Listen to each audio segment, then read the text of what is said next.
Vous êtes-vous déjà demandé comment le système éducatif que nous connaissons aujourd'hui a été façonné? Pour le comprendre, nous devons remonter le temps, jusqu'à une époque de grands changements, à la fin du 19e et au début du 20e siècle. C'est une histoire complexe qui implique de nombreuses figures influentes et des idées nouvelles qui ont redéfini ce que signifie apprendre. À cette époque, le monde était en pleine mutation. L'industrialisation battait son plein, transformant les économies agraires en puissance industrielle. Les villes grandissaient à une vitesse fulgurante et de nouvelles technologies apparaissaient chaque jour. Face à ces bouleversements, les sociétés ont dû repenser la manière de préparer leurs citoyens pour l'avenir. L'éducation est alors devenue un sujet central de débat. Comment former une main-d'œuvre qualifiée pour les usines? Comment éduquer les masses pour qu'elles deviennent des citoyens informés dans des démocraties naissantes? C'est dans ce contexte que des visionnaires et des réformateurs ont commencé à proposer de nouveaux modèles éducatifs. L'idée d'une éducation publique, accessible à tous, a commencé à prendre racine. Auparavant, l'éducation était souvent réservée à une élite, aux plus riches et aux plus privilégiés. Mais avec la révolution industrielle, le besoin de travailleurs sachant lire, écrire et compter est devenu criant. Il fallait donc un système capable de former des millions d'enfants et pas seulement une poignée. En Europe et aux États-Unis, des lois ont été adoptées pour rendre l'école obligatoire. C'était une véritable révolution.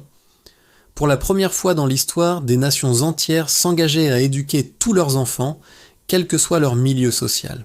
Cela a nécessité la construction de milliers d'écoles, la formation de dizaines de milliers d'enseignants et la création de programmes scolaires standardisés.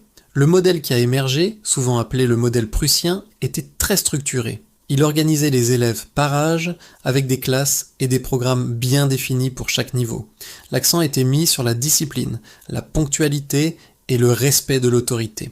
Ce système était incroyablement efficace pour former une population de base alphabétisée et disciplinée, parfaitement adaptée aux besoins de l'ère industrielle. Il visait à créer des citoyens obéissants et des travailleurs productifs. Cependant, ce modèle n'était pas sans critique. Des penseurs comme John Dewey aux États-Unis ont commencé à remettre en question cette approche rigide. Dewey pensait que l'éducation ne devait pas seulement consister à mémoriser des faits, mais à apprendre par l'expérience, à résoudre des problèmes et à développer la pensée critique.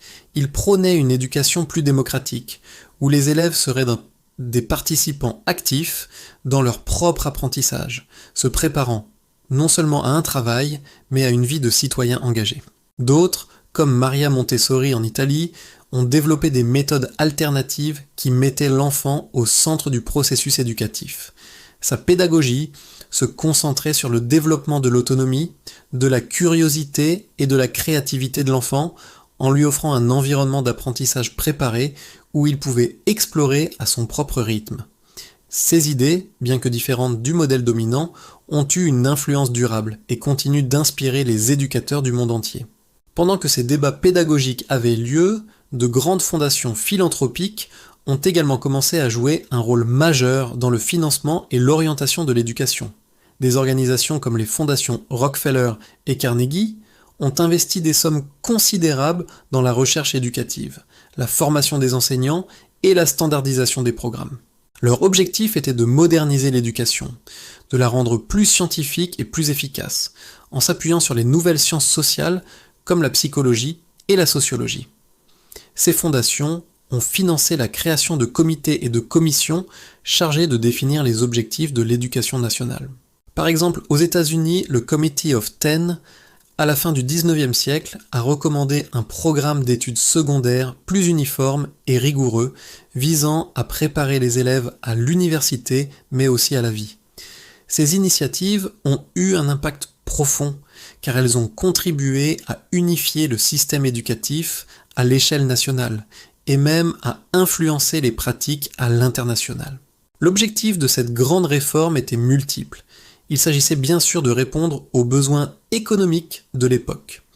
Une nation industrialisée avait besoin d'ingénieurs, de techniciens, de gestionnaires et d'une main-d'œuvre qualifiée. L'école est devenue le principal moyen de trier et de former ces différents types de travailleurs. Mais il y avait aussi un objectif social et politique, créer une culture commune. forger une identité nationale et assurer la stabilité sociale dans un monde en rapide évolution. En enseignant la même histoire, la même langue et les mêmes valeurs à tous les enfants, on espérait créer des sociétés plus cohésives. Aujourd'hui, nous sommes les héritiers de ce système. La structure de nos écoles, avec ses classes d'âge, ses horaires fixes, ses matières distinctes et ses examens standardisés, est le fruit direct des réformes de cette période. Bien sûr, le système a beaucoup évolué depuis. Nous parlons maintenant de compétences du XXIe siècle, de pensée critique, de créativité, de collaboration, et nous intégrons les technologies numériques dans nos salles de classe. Pourtant, les débats de l'époque résonnent encore aujourd'hui.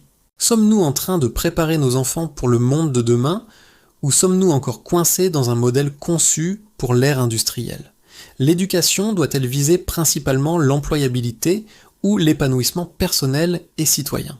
Comment trouver le juste équilibre entre un programme commun pour tous et une personnalisation qui répond aux besoins et aux talents de chaque enfant ?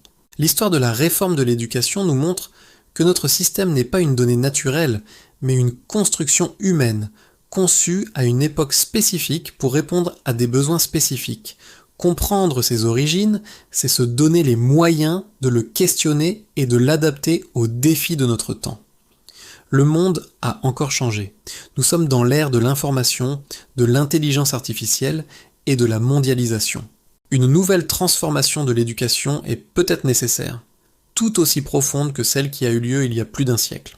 En explorant cette histoire, on réalise que l'éducation a toujours été au carrefour d'intérêts économiques, politiques et sociaux. C'est un champ de bataille d'idées où se joue l'avenir de nos sociétés.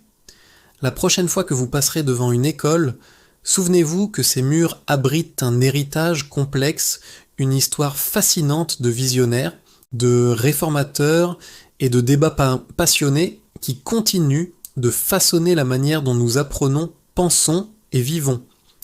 Merci d'avoir regardé cette vidéo. Si ce voyage dans l'histoire de l'éducation vous a intéressé, n'hésitez pas à laisser un pouce bleu et à vous abonner pour ne pas manquer nos prochaines explorations. Partagez dans les commentaires vos propres réflexions sur le système éducatif. À bientôt.